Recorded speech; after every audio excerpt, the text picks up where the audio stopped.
Welcome back to another episode of Simply Naturopathic. And in today's episode, we're going to be discussing the concept of duality and what it means to our understanding of human health, the human body, the human mind and soul, and all of eternity surrounding us and within us. My name is Harold Payne. I'm a naturopathic student and a man who seeks to look a little further beyond the veil and see what else is there. Because, I suspect that a lot has been hidden from us in plain sight, and secret symbols and schematics can actually help describe these things that are hidden in plain sight if we know where to look. This is not medical advice. Now, I'm sure you've heard the term, as above, so below.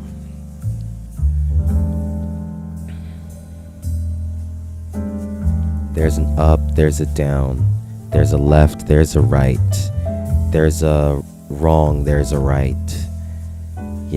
Sweet, salty, yin, yang, chaos, order, above, so below. 1-0.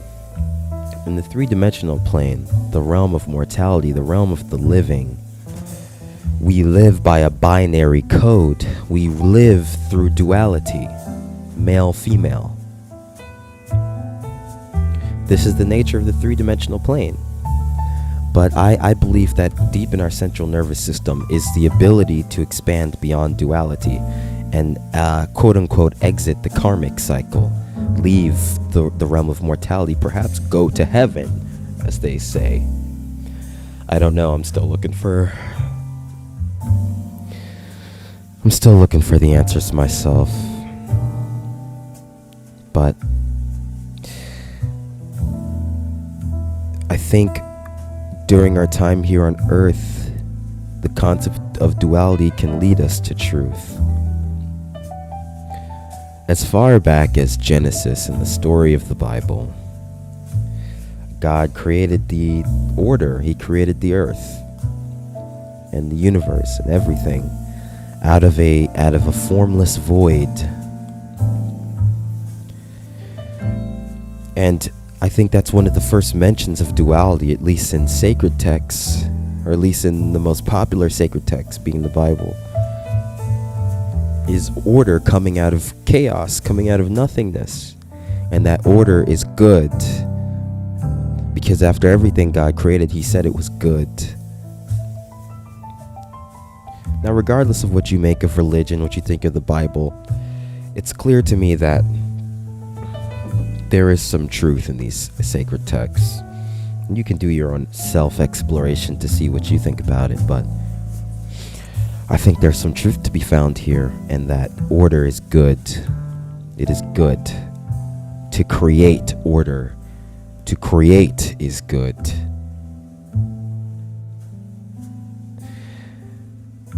Hold up, I gotta let this jazz song resolve itself.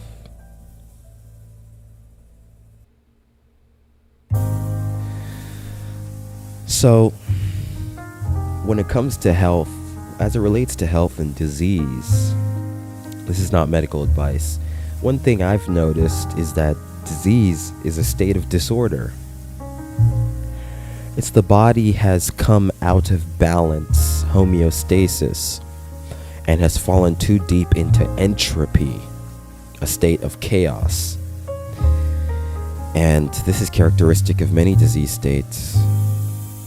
The flu, some sort of viral pathogen, proliferates without any inhibition from the immune system. It destroys cells, maybe uses your very cells to replicate itself. Fungus can do the same thing, proliferating, destroying systems, creating chaos, entropy, shifting the pH balance. You think I'm playing? Hold on. Hold up. I'm about to pull out some more schematics. I'm about to pull out some more symbolism if you don't believe me. You think it's not just the Bible saying these things. Let's look at the tree of life from the Torah.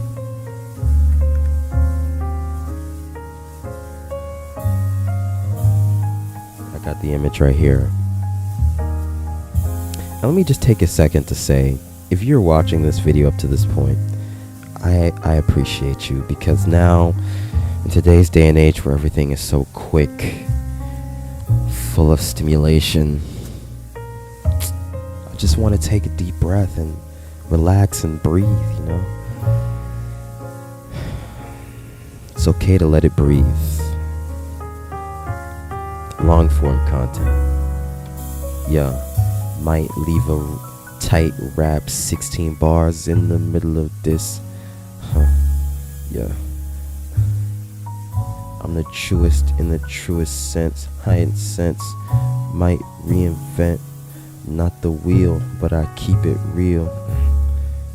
Living surreal. Eating my own oatmeal.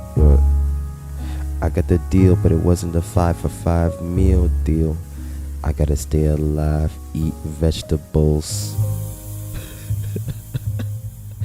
Okay, I'm sorry. The Torah. So the Torah is a schematic which has a lot of mystery in it, at least as far as I know,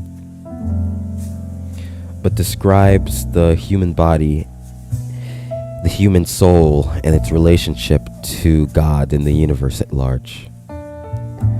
Each one of these circles are referred to as Sephirot, the 10 Sephirot. That name may sound familiar if you're a fan of Japanese RPGs. You may remember Sephiroth from Final Fantasy. And in the end of that game, he becomes an angel and he has wings coming out of him. He wants to transcend the earth and become a higher consciousness. Well, all the archangels are tied to these 10 Sephiroth. From Sandalphon here to the bottom, going all the way up through Michael, Gabriel, Raphael, to Metatron at the top, the highest archangel. You might be thinking, what do these things all mean? Well, let's not get too distracted from that. If you want to know more about the 10 Sephiroth, I'll make a podcast just about that. Let me know in the comments. But just like there are 10 Sephiroth, this tree of life has an inverse called the tree of death. The tree of death. And the tree of death is overseen not by archangels, but by archdemons.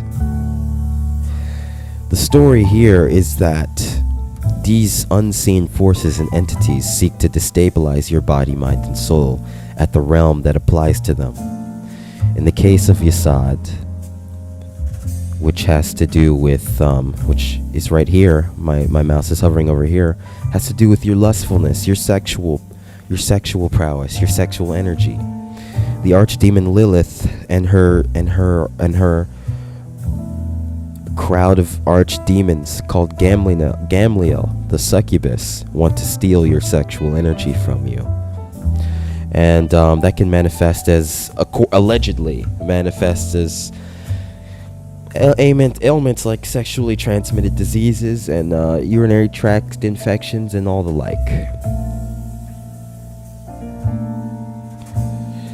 So it's very interesting when we talk about duality and how it relates to our health, wealth, and well-being, is that according to these ancient schematics, there are unseen forces that are the root of destabilization, the root of creating chaos in a realm of our being. Very specifically, there is the good, which is the archangels that help see you to health in the tree of life, and there's the bad, the chaos, the archdemons that try to see you to chaos, to disease. in the tree of death. This is not medical advice, but this is just something to think about. Maybe do your own research. I want to start a conversation that these schematics have existed for so long, and you've definitely seen them before.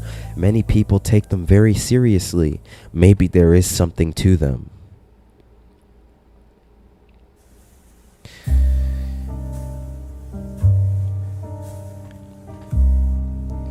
But I want to focus on the good. I want to focus on order. And as far as order goes, it's interesting how in the beginning, or as far as the story goes, God creates order using the word. Something that we have power over, something that we have access to is the word. We can speak, we can think. And what we think becomes actions, and our actions become reality. We literally manifest from our words. Maybe there's more to this word than just some story. It's just a story, bro. It's just a story. Shut up. Come on, man. Wake up.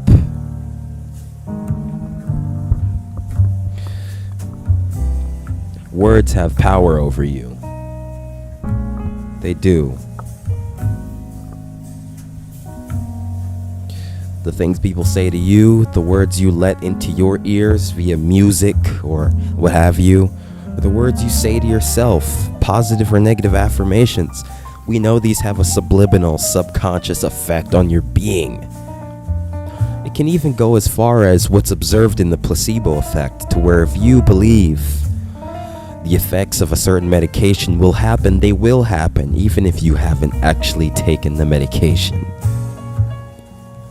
Words are powerful.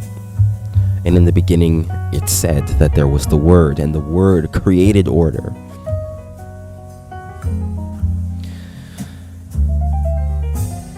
So I think the Word is also very important in breeding order, or breeding health in our bodies, our minds, and our souls.